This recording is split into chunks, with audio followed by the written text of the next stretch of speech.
First day of school ni Roja. Sisilipin natin yung notebook niya. Ayan. Silipin natin. Diba? Nahirapan ako. Ayan. Yun. Silipin natin. Sabi niya is number 3 daw. Meron silang exam eh. Ayun. Galing, 0. Jang, bakit 0 ka?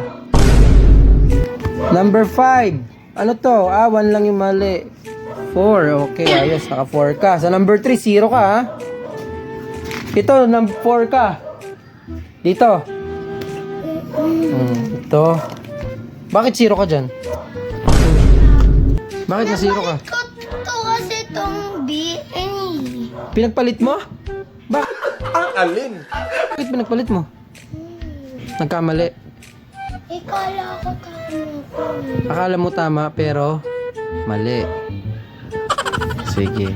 Pero okay dito, very good ka. 1 naman yan eh. Alin 1? Saan? Konti na lang. 0 eh. Konti na. Isa naman yung yung ito. Isa lang 0. Isa lang. Pero ito, 4 ka talaga. Ano pa yan? Ano yan? May exam ka pa dyan? Wala na. Meron pa. Tingin. Ikala. English yan eh. English. Saan?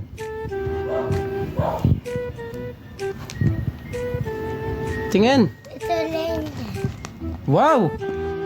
1! Ang galing! Score mo, 1. Tapos, nasaan na yung 0? 0! Tapos, ayan, naka 3 ka dito sa English. Ayan. Magaling ka pala sa English talaga, no? Naka 3 ka. Dito sa Araling Panglipunan, 0. Mahina ka dito sa Tagalog. Dito naman sa Math, 1. Yung number 5. Ano ba tong number 5? MTB? Ano yan? Teacher? Ano ba yung MTB na yan?